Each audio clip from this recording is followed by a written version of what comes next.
Today, I'll be breaking down a French sci-fi film titled Lucy. The story kicks off with Lucy, a young American woman studying in Taipei, Taiwan.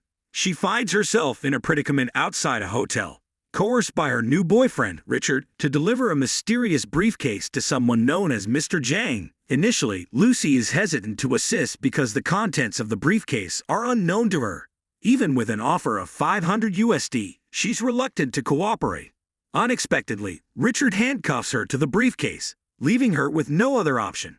She enters the hotel, informing the receptionist of her intention to meet Mr. Zhang.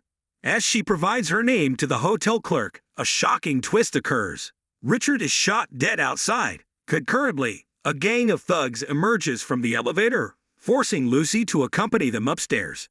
She's taken to Mr. Zhang's room, where a horrifying scene awaits, the floor strewn with bloody bodies, causing her to become sick. Mr. Zhang appears, enlisting someone over the phone to translate for Lucy. He scribbles a code on a piece of paper, the key to unlocking the briefcase. Amidst heightened tension, he retreats to another room, instructing his men to arm themselves, while Lucy is compelled to open the briefcase. Inside, she discovers 4 plastic pouches filled with a mysterious blue powder. Mr. Zhang re-enters the room, and his henchmen bring in a man under the influence of drugs, positioning him in front of Lucy. They force him to inhale some of the blue powder, leading to a brief fit of convulsions and hysterical laughter. Seeing this, Mr. Zhang decides to end the man's life. He then proposes a job to Lucy, which she declines, resulting in her being knocked out.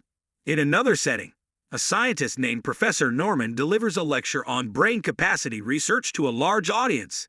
His findings suggest that humans utilize only 10% of their brain capacity, while dolphins, using up to 20%, surpass humans by employing their brains for complex tasks like sonar-wave communication and location mapping. The narrative shifts back to Lucy, who regains consciousness in a hotel room, puzzled by a bandage on her abdomen. Mr. Zhang's men enter, providing her with clothes. Lucy is then brought before Mr. Zhang and 3 other men. A British individual reveals that each of them has a pouch of a drug named CPH4 sewn into their stomachs, intended for smuggling into Europe. Touted as a potent synthetic drug, CPH4 is expected to be highly sought after in the market. The story progresses with Lucy being held captive and chained in a room. One of the captors, attracted to her, assaults her, inadvertently rupturing the CPH4 pouch in her stomach. This leads to an intense release of the drug into her system. During this time, Lucy experiences violent, uncontrollable movements, even being hurled against the ceiling before collapsing to the floor. Meanwhile, Professor Norman discusses the potential of human brain capacity. He speculates that at 20% capacity, one could control their own body cells, and at 40%, manipulate others' thoughts and physical matter. When asked about the possibilities at 100% brain capacity, Norman admits his uncertainty. Following these events, Lucy wakes up, her eyes radiating a blue glow, and she sits up, seemingly unharmed and altered by the experience. A thug enters Lucy's room, and she cunningly lures him in, managing to incapacitate him. Armed with his weapon, she ventures outside and eliminates the remaining henchmen. In a surprising twist, she voraciously consumes the food left by the thugs before making her exit. Despite being shot in the shoulder, Lucy exhibits an unusual calmness, effortlessly removing the bullet without any sign of pain. Driven by a newfound urgency, Lucy coerces a taxi driver into taking her to the nearby Tri-Service General Hospital. En route, she experiences a heightened sensory perception, enabling her to hear distant conversations with remarkable clarity.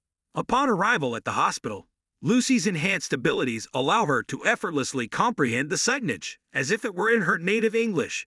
In a bold move, Lucy interrupts an ongoing surgery, assessing the patient's condition through X-ray scans. She concludes that the patient's brain tumor is too advanced to treat and takes a drastic action by ending the patient's life. She then compels the surgeon to extract the drug pouch from her abdomen. During this intense moment, Lucy phones her mother, expressing an overwhelming sensation of feeling everything, from the Earth's rotation to the minutest details of her past memories. She conveys her deep love for her mother before ending the call. Meanwhile, the medical team successfully removes the drug pouch from her body. Upon inspection, Lucy informs them that it contains CPH4, The doctor is astonished, explaining that CPH4 is naturally produced in minuscule amounts by pregnant women in the 6th week of gestation to energize fetal development. The fact that Lucy has survived such an exposure is baffling. With her rapidly evolving physical and mental faculties, Lucy heads back to Mr. Jang's hotel, where she finds him indulging in tattooing and facial treatments. Lucy wastes no time upon entering Mr. Jang's location, swiftly dispatching his bodyguards and then confronting Jang himself with a brutal assault, pinning him down by embedding knives into his hands. Harnessing her extraordinary abilities, she telepathically mines the information of the 3 other drug mules from Jang's mind, visualizing the images of their plane tickets. She departs, leaving Jang in agonizing pain. Upon returning to her apartment, she encounters her roommate, Caroline.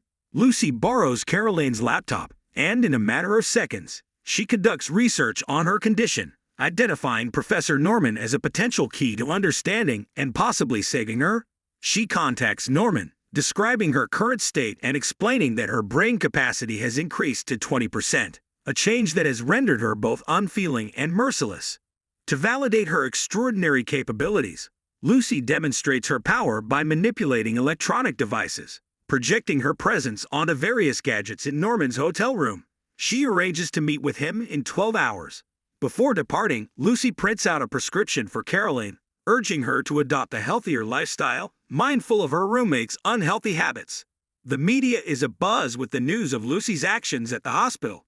To avoid recognition, she alters her appearance by changing her hair color and style before boarding a flight. Concurrently, Lucy enlists the help of Pierre Del Rio, a local police captain, to track down the remaining drug packets.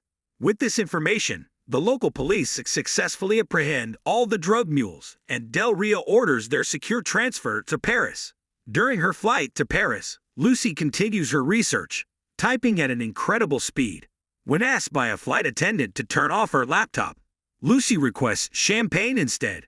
Tragically, upon consuming the champagne, Lucy's cells begin to destabilize, causing her to start disintegrating. She rushes to the bathroom as her body starts to vanish. In a desperate attempt to halt her disintegration, she snorts the remaining CPH4, which temporarily restores her to normalcy, but she ultimately loses consciousness. Shortly after regaining consciousness in a hospital room, Lucy finds herself surrounded by Pierre, various officers, and medical staff. She promptly exits the room, using her powers to render everyone in the hospital unconscious with a mere gesture of her finger, sparing only Pierre. She also disarms Pierre by effortlessly removing the bullets from his gun and instructs him to drive her to the location where the drug mules had been secured. En route, Lucy employs her powers to visualize and sift through the myriad of phone signals around her. She intercepts a conversation involving G, Mr. Jang's chief henchman, who is planning to visit the hospital where the drug mules are held. Taking control, Lucy drives Pierre's car through the city streets with alarming speed and precision. Meanwhile, G and his armed crew have already reached the hospital, finding the other drug mules. After mercilessly ending their lives, they extract the drugs from their bodies, intending to flee with the contraband. However, as they attempt to escape, Lucy arrives at the hospital. With her brain functionality at 60%, she manipulates the environment, trapping G and his men with an invisible barrier, thwarting their escape. Lucy successfully retrieves the drugs from G and, urging Pierre to accompany her, leaves the hospital. Outside, Mr. Jang spots Lucy in the car and commands his men to pursue her. Lucy and Pierre then rendezvous with Norman and his team at a university, where Lucy begins to share the vast knowledge she has acquired from her enhanced brain capabilities. The situation escalates when Mr. Jang and his henchmen infiltrate the university, initiating a shootout with the officers. Meanwhile, in the professor's lab, Lucy delves into profound discussions about the nature of time, life, and how human perceptions are skewed by their own humanity. In a bold move, she decides to be intravenously injected with the combined contents of the 3 remaining bags of CPH4, significantly amplifying her already extraordinary abilities. As Lucy's brain power surges to 70%, she undergoes a remarkable transformation. Her body morphs into a black amorphous substance that begins to assimilate and interact with the computers and electronic devices in the lab.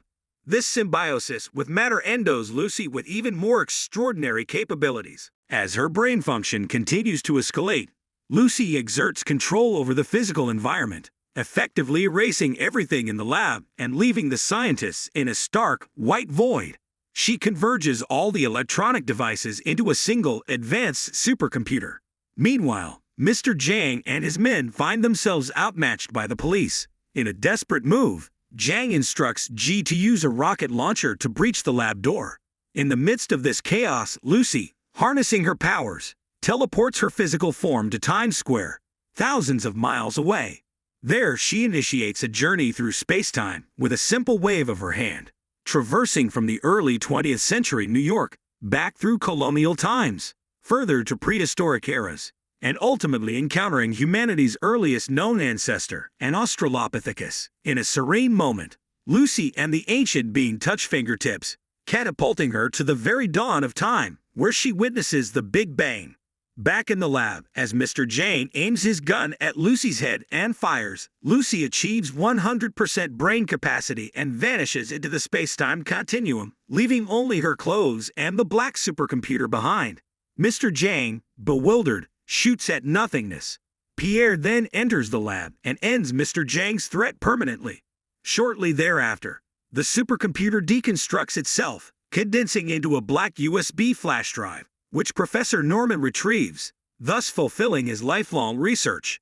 Pierre, curious about Lucy's whereabouts, is about to inquire when his cell phone alerts him to a text message. The message, presumably from Lucy, cryptically indicates that she is now omnipresent, everywhere. The film concludes with a profound voiceover from Lucy, reflecting on the potential and purpose of life, encapsulating the movie's exploration of human capacity and evolution. The final moments transition to an appeal for audience engagement, encouraging viewers to subscribe for more content, activate notifications for updates, and like the video to support the channel. This closing message thanks the audience for their time and participation in the cinematic. Please support us so we can produce with better tools and with more high-quality movie recap. Click like and subscribe. Leave also a comment so we can improve in the future.